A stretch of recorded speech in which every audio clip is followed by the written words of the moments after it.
corona, corona, corona, corona, corona di mana-mana.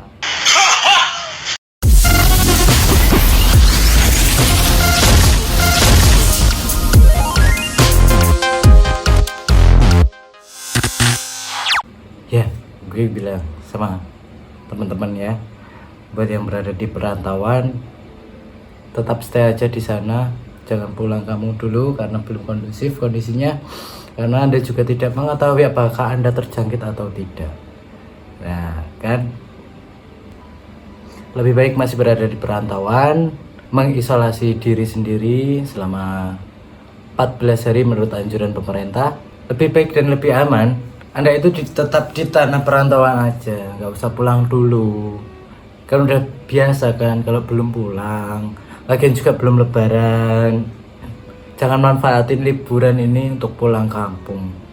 Ya, catat itu karena apa? Anda itu belum tahu apakah Anda terjangkit dengan corona atau enggak. Nah, sekarang jika Anda mengisolasikan diri di tanah perantauan, tetap berada di perantauan, Anda secara tidak langsung, satu, menyelamatkan keluarga Anda sendiri, yang kedua, menyelamatkan kampung halaman Anda sendiri, dan yang ketiga adalah menyelamatkan negara ini. Ya, mau gimana lagi sih ya? Ya mau gimana lagi? Musibah yang tidak kita rencanakan dan menggemarkan dunia, dan sekarang masuk ke Indonesia. Baiklah, kalau Anda memilih untuk pulang kampung, Anda harus siap. Satu, social distancing dari warga Anda. Ya maklumlah ya, warga itu panik karena tidak mempunyai edukasi yang cukup. Karena apa? Saya bilang social distancing dari warga Anda sendiri, tetangga Anda sendiri, bahkan keluarga Anda sendiri. Contoh, ada kasus di tempat saya, itu dia baru dari tanah perantauan, notabene udah memasuki zona kuning ataupun sudah bahkan merah, meskipun dia itu belum terbukti terjangkit dengan corona. Bagi Anda yang memilih untuk pulang kampung, siap saja ya.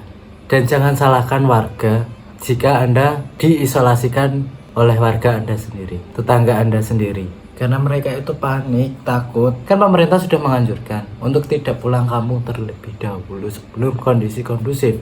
Kenapa? Pemerintah itu sudah satu langkah di depan.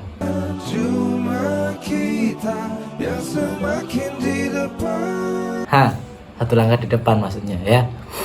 Pemikirannya itu udah maju, udah memikirkan dampak dari kesehatan dan sosial juga. Dari kesehatan pastilah, meskipun Anda tidak terjangkit dan tidak memiliki tanda-tanda khusus ketika dari perantauan, tapi warga, masyarakat itu takut, tetangga Anda itu pasti akan takut. Aku takut kehilangan dirimu. Dan pasti jika mengetahui Anda itu pulang kampung, apalagi dari kota yang notabene adalah sudah termasuk zona merah ataupun bahkan masih kuning, warga itu takut sekali.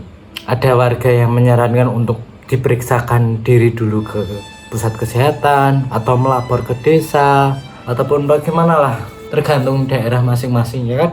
Pasti Anda yang pulang kampung pasti akan merasakan diisolasi oleh tetangga Anda sendiri. Pasti, saya jamin itu. Enggak jamin juga sih. Emangnya BPKB bisa jamin ini?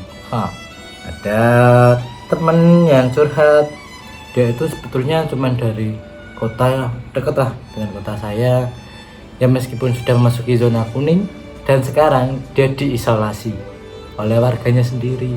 Ya bukan salah warga juga sih, seharusnya juga sadar diri ya, karena pemerintah menganjurkan kan, udah dikasih tahu sama pemerintah juga, dan masyarakat takut, bukannya takut dengan Anda, akan tetapi dengan si COVID itu, COVID ya, seperti itulah ya.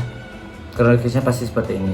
Anda pulang dari tanah perantauan dan sampai rumah yang seharusnya di mana sekarang ini bukan hanya yang dari perantauan, akan tetapi semua orang harus isolasi mandiri di rumah selama kurang lebih 14 hari.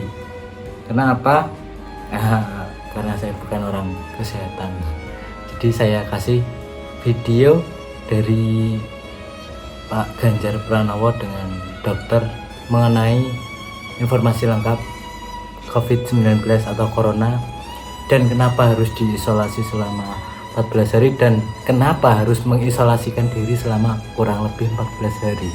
Nanti saya akan kasih linknya di link deskripsi, nanti silahkan dipelajari lebih lanjut dengan teliti dan jangan di skip-skip. Oke lah kalau begitu, oke lah kalau begitu. Karena itu ya menurut saya melihat video ini ya cukup oke. Saya mendapatkan edukasi mengenai COVID-19, bagaimana penyebarannya, kenapa harus 14 hari, bagaimana penanganannya, bagaimana gejalanya apa, terus bagaimana prosedurnya, di mana saja yang mempunyai pos kesehatan. Nggak perlu khawatir lah. Kenapa khawatir? Terutama Anda yang dari perantauan. Jangan salahkan tetangga Anda jika Anda diisolasi. Mungkin ada UDP, ada PDP, itu warga itu kan takut karena yang diketahui warga ODP adalah orang yang dalam pengawasan, di mana orang tersebut meskipun tidak berkontak langsung tapi dia itu berasal dari daerah yang notabene sudah masuki zona kuning ataupun zona orange, hijau, merah, kuning di langit yang biru.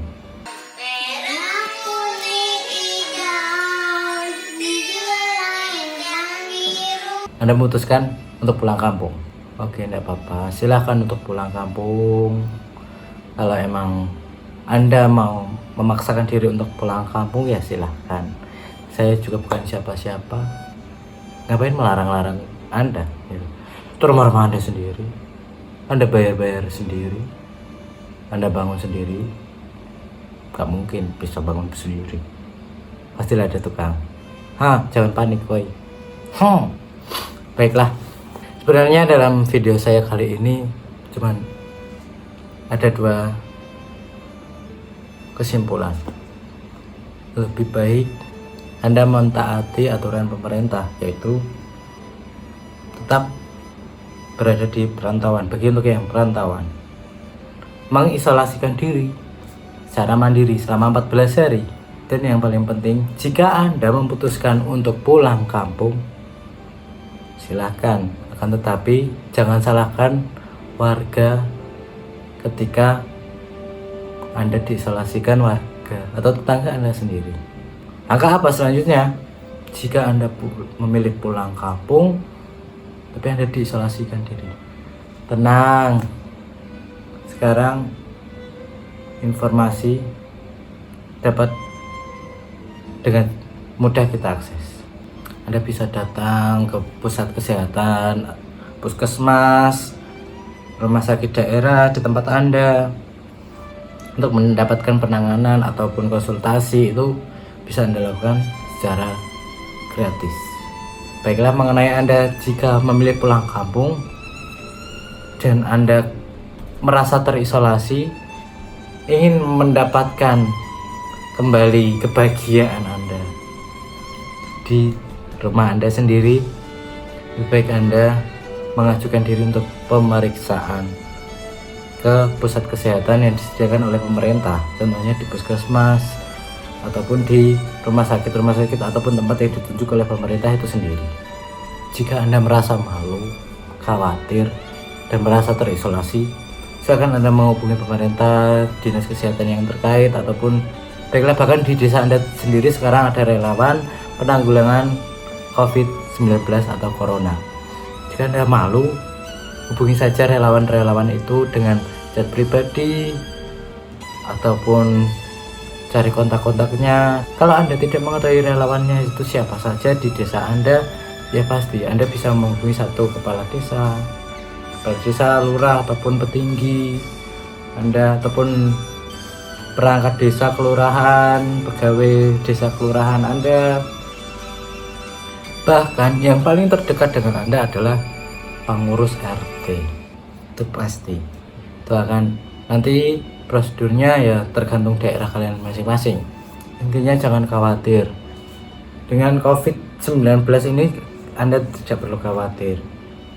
Saya ulangi lagi, di bawah link deskripsi ini nanti ada video yang akan saya cantumkan dari Pak Ganjar Pranowo dengan dokter spesialis yang mengetahui tentang apa itu COVID-19. Nanti di situ juga penjelasannya panjang, ya mungkin durasinya panjang karena hampir 30 menitan, tapi di situ cukup mengedukasi dan bisa mengedukasi orang banyak. Terima kasih kepada Pak Ganjar Pranowo telah berinteraksi, mewawancarai dan membagi ilmu untuk warga Jawa Tengah. Intinya waspada boleh, panik jangan. Mohon bantuannya. Jika Anda suka video ini silahkan klik like di sini. Jika Anda ingin mengetahui, jika Anda berkenan mengikuti channel saya, silahkan klik subscribe di bawah ini. Terima kasih. Sampai jumpa di dalam Sangkuni dalam berita.